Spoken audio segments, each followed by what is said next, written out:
Al-haqiqah muayyinah wa syariah mubayyinah. Hakikat itu menentukan, syariat itu menjelaskan. Hakikat yang menentukan, si Fulan bin Fulan dapat rahmat. Ini ketentuan. Ini hakikat. Hakikat itu di dalam hendaknya. Hakikat tersembunyi. Hakikat di dalam, hakikat tersembunyi. Itu yang menentukan. Itu yang menentukan. Ujar hakikat, Allah menghendaki fulan itu dapat rahmat. Kita ada tahu.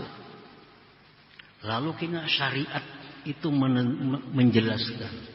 Syariat yang menjelaskan bahwa ini orang yang dirahmati Allah. Ini orang yang dilaknat oleh Allah. Itu syariat yang menentukan. Orang yang dikehendaki oleh Allah dapat rahmat. Orang yang dikehendaki Allah dapat rahmat. Maka orang itu penyembahyang, penuntut ilmu, ahli zikir. Bentuk penjelasan terhadap hakikat yang ada di sisi Allah Subhanahu wa ta'ala. Allah menentukan orang ini dilaknat. Dijauhkan. Karena perbuatan orang itu mencuri, merampok, berzina. Menjelaskan apa yang ada di hakikat itu. Kita berkumpul, nuntut ilmu. Ini kebaikan nih. Nuntut ilmu, sembahyang, kebaikan. Itu karena sudah ada kehendak Allah kepada kita, kehendak rahmatnya. Nah, kita berkumpul sekadar menjelaskan apa yang di hakikat itu. Nah, kesimpulan ini dikehendaki Allah dapat laknat. Si fulan dikehendaki Allah dapat laknat. Nah, kita kada tahu. Anak kita, kawan kita kada tahu dikehendaki Allah. Apa inya kada tahu. Laknat kah kawan kita ngerahmat kita kada tahu. Begitu kawan kita ini sembahyang, oh berarti Allah menghendaki dia rahmat. Karena inya syariatnya menjelaskan apa yang ada di hakikat itu. Kita belum tahu kawan kita ini dikehendaki Allah laknatkah, dikehendaki Allah penjudi kah, kita belum tahu. Belum tahu. Begitu orang ini berjudi, oh berarti kehendak Allah kepadanya laknat tadi. Nah, jadi syariat itu menjelaskan apa yang ada di hakikat itu. Syariat menjelaskan yang ada di hakikat. Hakikat itu tersembunyi, kita kada tahu. Syariat inilah yang menjelaskannya. Nah, kita melihat ada orang berbuat maksiat, melihat ada orang merampok, mendengar ada orang membunuh. Oh berarti itu hakikatnya sudah ada. Allah menghendaki dia dapat laknatnya. Nah, para muhibbin rahimakumullah. Qala Rasulullah sallallahu alaihi wasallam, Rasulullah bersabda, ma min nafsin manfusah illa waqad kutiba makanuha minan nar abil jannah illa waqad kutibat saqiyatan aw sa'idah. Ujar Rasulullah, tidak ada seseorang jua pun melainkan sudah ditentukan tempatnya dari neraka atau surga. Sudah ditetapkan Allah. Belum kita ada, sudah ada ketetapan Allah. Fulan bin Fulan kena ke surga, Fulan bin Fulan kena ke neraka, sudah ada ketetapannya. Fulan bin Fulan orang yang celaka, Fulan bin Fulan orang yang beruntung, qad kutiba, sudah ditetapkan oleh Allah. Belum ada kita, sudah ada ketetapannya. Faqala rajulun minal qaum, sahabat bertanya kepada Rasulullah, apala namkusu ala kitabina wa nada'ul amal faman kana min ahli sa'adah la yakunanna ila sa'adah wa man kana min ahli syaqawa la yakunanna ila syaqawa. Ujar sahabat itu, wahai Rasulullah, apakah tidak kita berdiam atas ketentuan Allah itu? Kada perlu beramal. Siapa-siapa yang bakal beruntung, siapa-siapa yang ditetapkan Allah ahli surga, dia akan ke surga. Siapa yang ditetapkan Allah ke neraka, dia pasti ke neraka. Yang sudah ada. Bagaimana wahai Rasulullah kalau kita kada perlu beramal? Kita pasrahkan diri kita kepada ketetapan Allah. Qala Rasulullah menjawab, i'malu, beramallah ya. Beramal. I'malu, beramal. Fakullun muyassarun lima khuliqalah.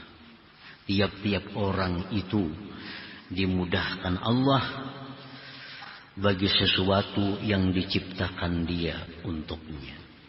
Kalau orang itu dalam azali ditetapkan Allah ahli surga, dia akan dimudahkan Allah berbuat ibadah, dimudahkan Allah berbuat kebaikan sebagai calon penghuni surga. Nah, orang yang ditetapkan Allah sebagai orang ahli neraka, orang ini dimudahkan Allah berbuat maksiat, berbuat dosa. Nah. Amma ahlus sa'adah, adapun orang-orang yang beruntung, fayuyassarun lis sa'adah, dia dimudahkan untuk keberuntungan itu. Untuk keberuntungan itu. Makanya tadi syariat amalnya syariat itu menjelaskan apa yang ada pada hakikat. Dalam hakikat Allah menentukan si fulan ahli surga. Nah, orang ini akan menjelaskan apa-apa yang ada dalam hakikat itu.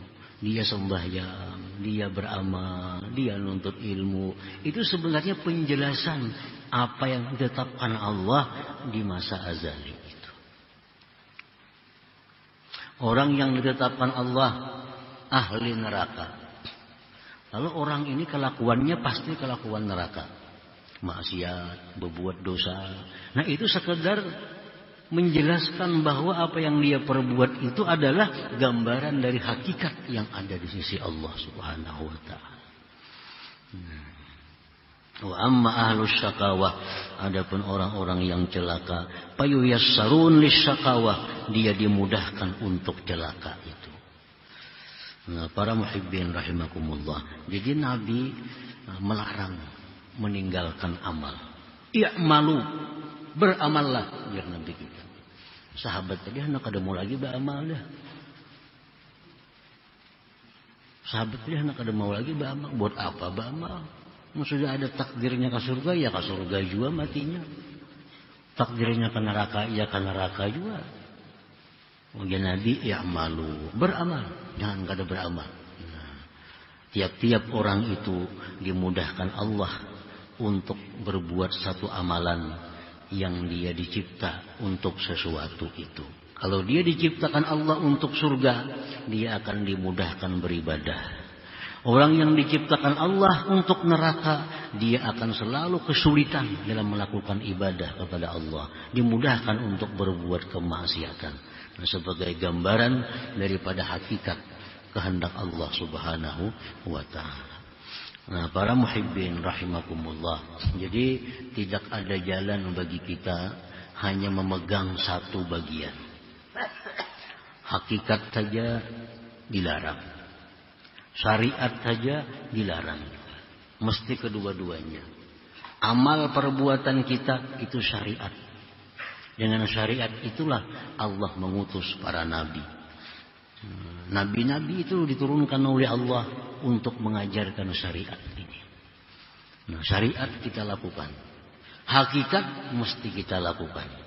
Nah, dengan demikian kita menjadi orang yang sempurna, yang sudah bisa mengumpulkan hakikat dan syariat dalam diri kita.